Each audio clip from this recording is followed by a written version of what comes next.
You've studied climate change, you've studied stewardship of the earth from the media's view. Following the IPCC, the Intergovernmental Panel on Climate Change, what do they say is going wrong with the planet? What's their view? Boy, it's great that you started off by saying from the media's view, because it's really important to distinguish between what the IPCC itself says and what the media say about the IPCC. The Intergovernmental Panel on Climate Change under the United Nations, actually, if you look at their scientific assessment reports, there's an awful lot of really good science in there. You'll never find terms like crisis, existential threat, catastrophe, emergency. They're just not in there, unless they happen to be in the title of one of the references cited in one chapter or something. But the IPCC doesn't use that language and doesn't put out information that supports that language. That's very, very clear. That's mainstream science. Now, I have my disagreements. I think the IPCC tends to think that global warming is going to be more than it actually is likely to be. But that's a quibble, right? Where we get into the existential threat and crisis and emergency and language, that all comes not from the IPCC, but from the politicians who are with the UN and do the press conferences when they release the reports, particularly the summaries for policymakers, which are not by the scientists, they're by the government agencies, and then from the media.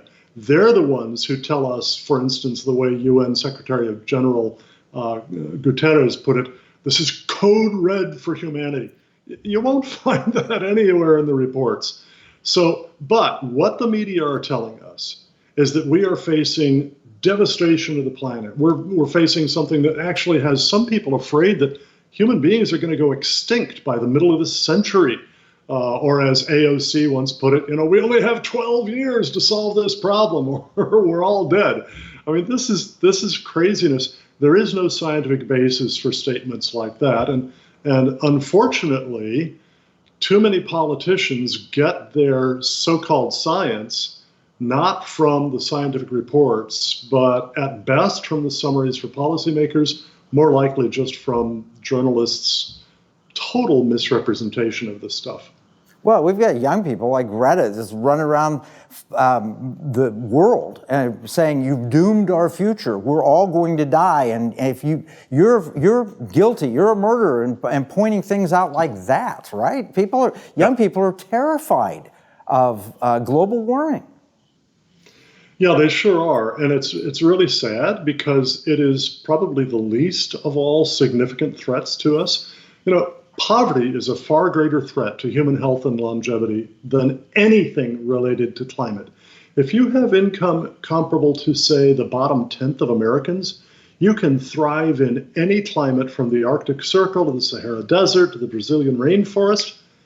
If you're trying to live on the equivalent of about $2 a day, you can't thrive in the best tropical paradise. That's the result of poverty. And so if we overcome poverty, we can deal with whatever climate might bring to us in the future. The problem is that the policies being pushed to fight global warming are all policies that slow, stop, or reverse the conquest of poverty. That makes people more vulnerable, not less vulnerable, to climate problems. We have reduced the rate of human mortality from natural disasters, climate disasters, weather disasters, by more than 98% over the last 100 years. And that's during the very time when supposedly we've got this devastating global warming going on. Well, that's craziness.